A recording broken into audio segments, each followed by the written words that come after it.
doon maging sa airport, may authorization ba kayo na para ilagay yung picture nyo? And then isa pa po, meron ditong promotion na kayo po'y nakasakay sa bangka and you're promoting the Philippines at kayo po'y nakadamit ng mga bulaklakin at sa Lake Cebu ba ito?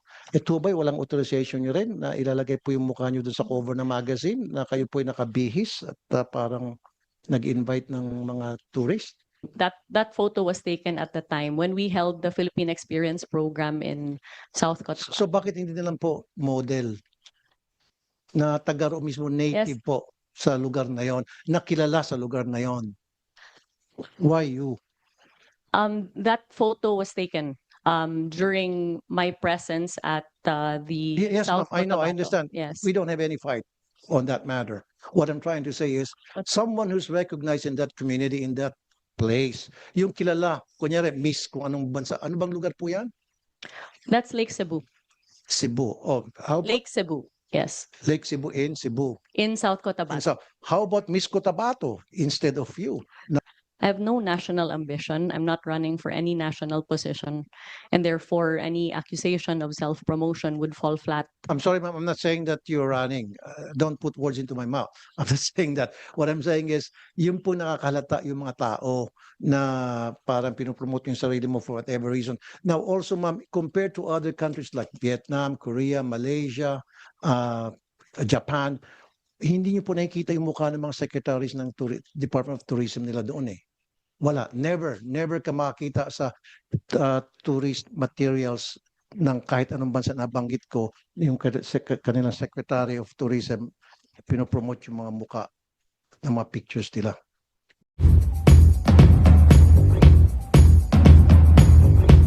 How about dito po sa mga airport sa Cebu? Nandito po yung mukha nyo welcoming the tourists That's actually not an airport in Cebu. That I believe is in Boracay. in Boracay. Yes. So instead po ng picture, like I said, Yes, nothing yes. personal with you, Mama. Instead na, sabi ko kanina, personality, ba't di na lang tayo maglalagay ng mga lugar na pwedeng puntahan na para, like I said kanina, for the end time, maingganyo yung mga tao na, sige, pupunta ko, ang ganda niyan.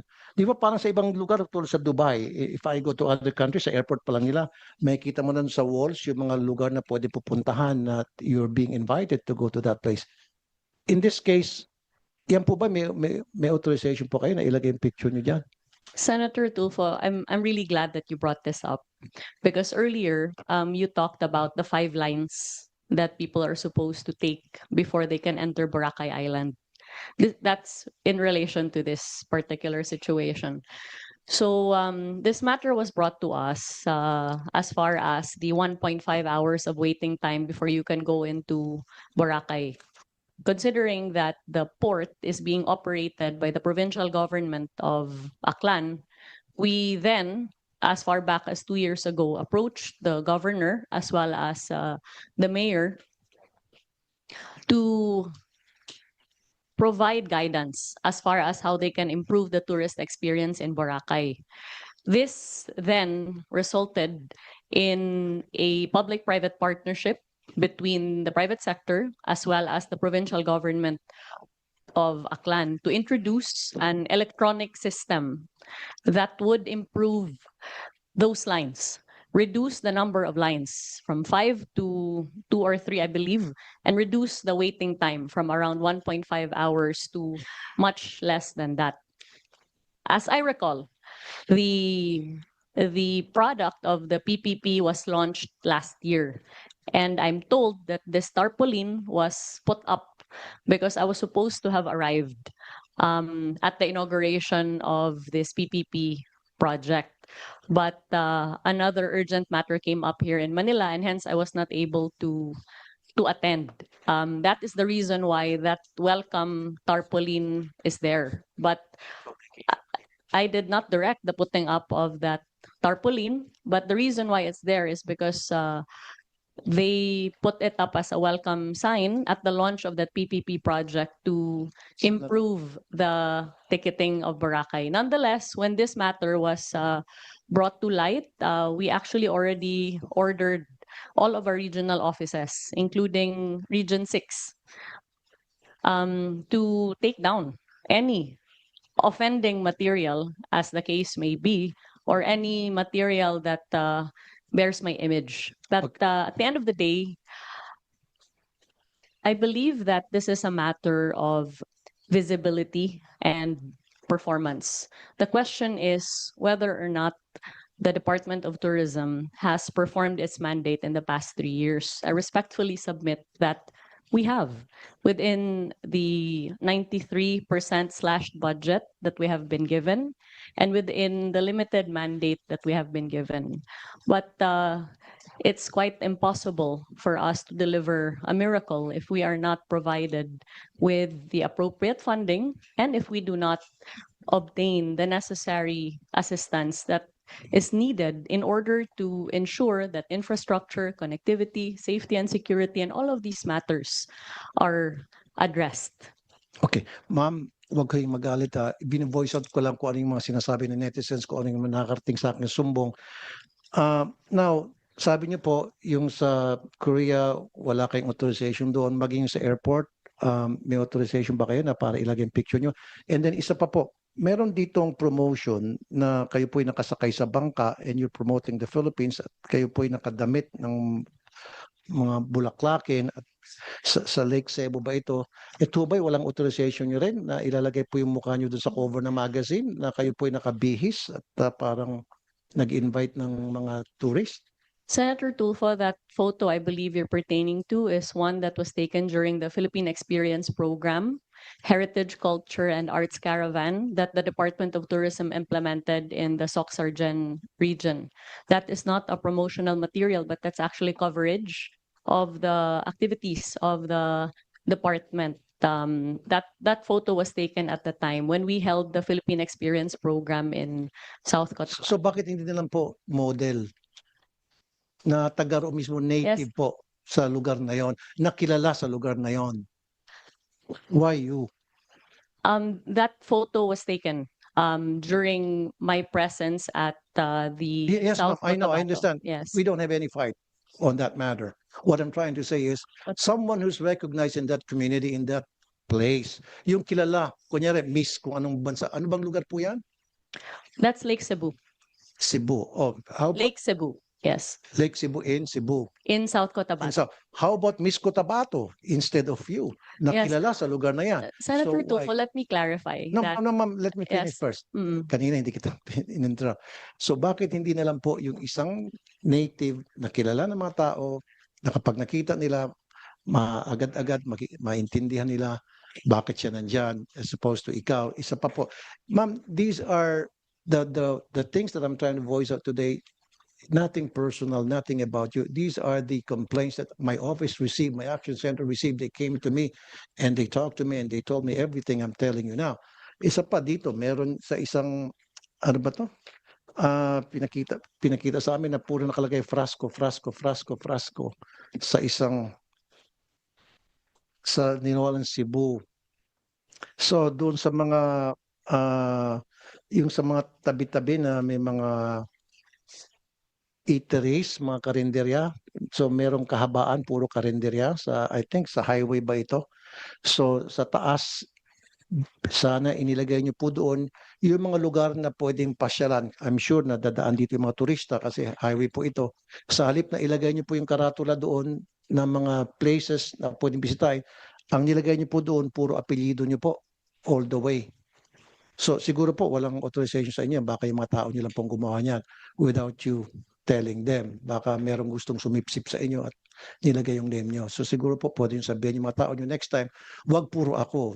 Dapat yung mga lugar na talagang bebenta sa mga tourist. Is that good enough?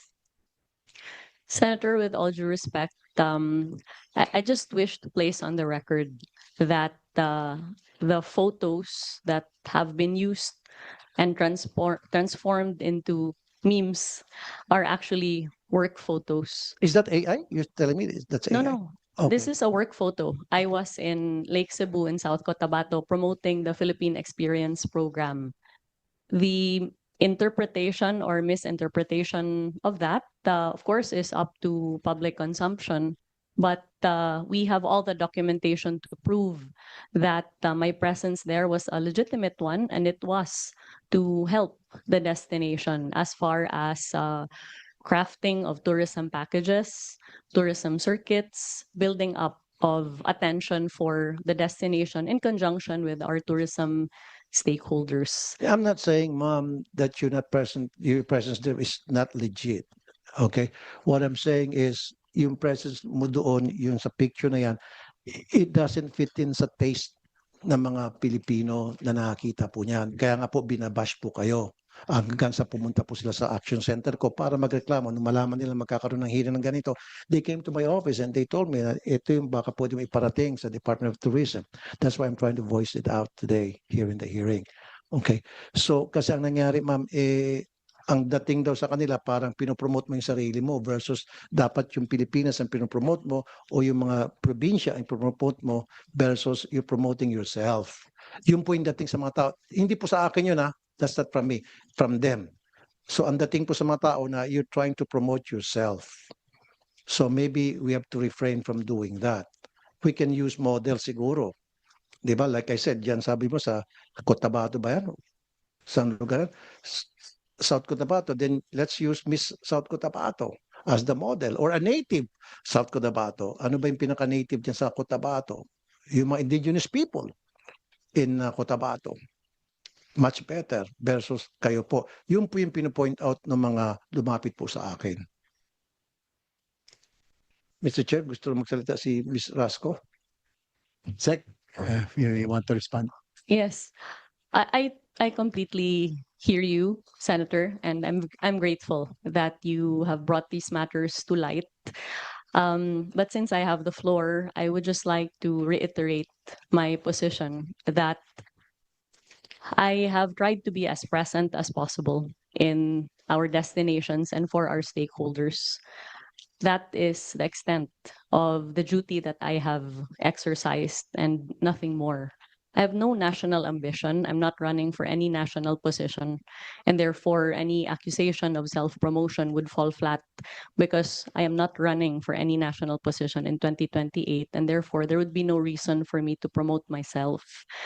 I'm sorry, ma'am. I'm not saying that you're running. Don't put words into my mouth. I'm just saying that. What I'm saying is, yung po nakakalata yung mga tao na parang pinopromote yung sarili mo for whatever reason. Now, also, ma'am, compared to other countries like Vietnam, Korea, Malaysia, Japan, hindi niyo po nakikita yung mukha ng mga secretaries ng Department of Tourism nila doon eh. Wala. Never ka makita sa tourist materials ng kahit anong bansa na banggit ko, yung kanilang Secretary of Tourism, pinopromote yung mga muka ng mga pictures nila. That's what the Yes. people that came to me. Perhaps if it is the pleasure of the Yeah. senator that I no longer visit our destinations or that there be no coverage of the same, we can take that into serious consideration. But as far as I'm, Of my course, ma'am, understanding, of course, ma'am, you can yes. visit. Why not? Yeah, I would even, people will appreciate you going there so that makita mo on the ground kung ano yung mga kulang, ano yung mga kailangang gawin, etc. But what we are saying here, ma'am, please, huwag mo i-promote yung sarili mo. Pag pumunta have ko na not, sa isang lugar, Senator. kung ano yung mga kulang doon, punahin mo and then punuan mo. Yun po yung point ng mga netizens na lumapit po sa akin. Okay? It has nothing to do about you. It has something to do na may problema at sinasabi na kung ano yung problema na dapat punuan natin ngayon. Senator, we would be also very happy to provide your office with all of the promotional efforts that we have made sans my face in the destinations covered in order to indicate that Thank you. the Department of Tourism has not ever ceased from promoting our destinations, notwithstanding our very, very limited budget.